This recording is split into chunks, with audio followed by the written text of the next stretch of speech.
नमस्कार. टायफॉईड आयुर्वेदाने बरा होतो असं कधी तुम्ही ऐकलं तर तुम्हाला आश्चर्य वाटेल आणि आश्चर्य वाटायलाच पण पाहिजे की टायफॉईडची ट्रीटमेंट ॲलोपॅथीमध्ये ॲडमिट हॉस्पिटलमध्ये हॉस्पिटलाइज होऊन घ्यावी लागते.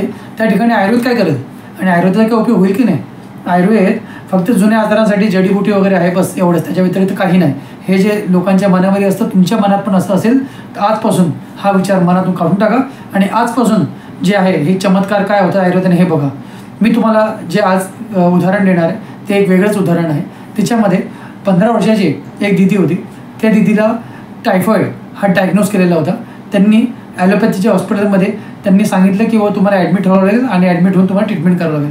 पण त्यांचे वडील आहेत, त्यांचे वडील बोलले की तुम्ही औषधांच्या ॲडमिशनच्या ऐवजी औषधं द्या. त्यांनी औषधे दिले. औषधे दिल्यानंतर पहिले 8 दिवस काय फरक नाही पडला. परत 8 दिवस दिले, काय फरक नाही पडला. हॉस्पिटलायझेशन केलं 2 दिवस.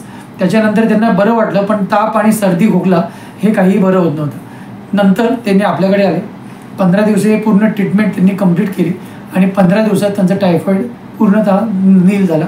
कुठलेही लक्षणे नाही राहिले. त्यांनी काय रिव्ह्यू दिला हे तुम्हाला मी वाचून दाखवतो याच्यासाठी तुमचा विश्वास अधिक बसायला पाहिजे म्हणून. त्यांनी सांगितलं, my daughter is 15 years old.